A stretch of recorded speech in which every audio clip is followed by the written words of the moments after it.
keep in mind these are 20-year-old tires. Where that's 05. If y'all can see it, hold on. That's 05. This is a truck. So y'all come off of this. I'm gonna demonstrate how to dismount a 19.5. Go ahead.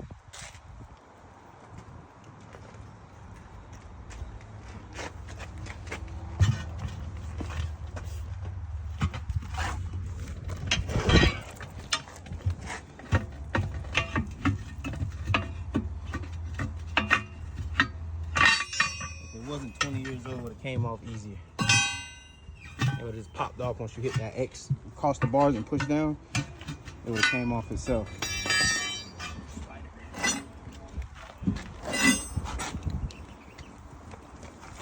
Make sure you use lube.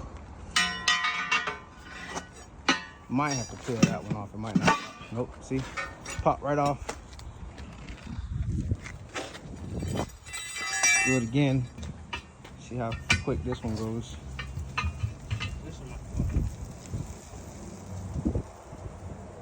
That's my nephew. Taught him everything he knows.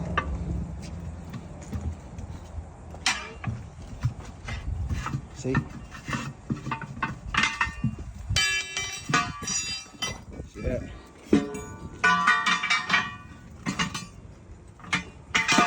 Done. Now we're gonna do mount and then pause it. All right, go ahead, mount it up.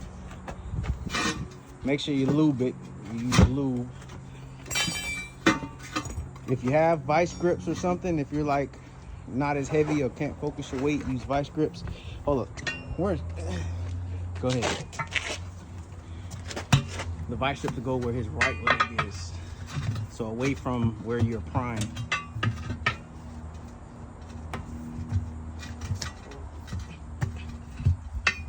It's a pretty stiff tire.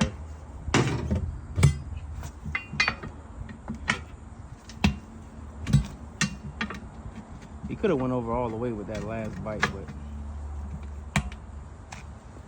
but and that's it. Any questions, just comment. I'll try to, if we get one again, I'll be more in depth, but that's basically it. Slow it down, rewind it, stop it, pause it. It's the same concept with all of them. But if the only thing you would have done different if you were on the smaller side, let me see if I can back up. Okay, so like if you're gonna pry on this side, put the pliers, like grip pliers on this side, or bead, the crow's foot, bead holder, bead keeper, whatever you call it, you'll put it on the opposite side. And that way, if you're smaller, you can leave the here and then you'll move around with the bar like this to put it on. That way all your weight is focused on keeping this bead in the drop center. It's a little bit of information right there. Do with it as you will.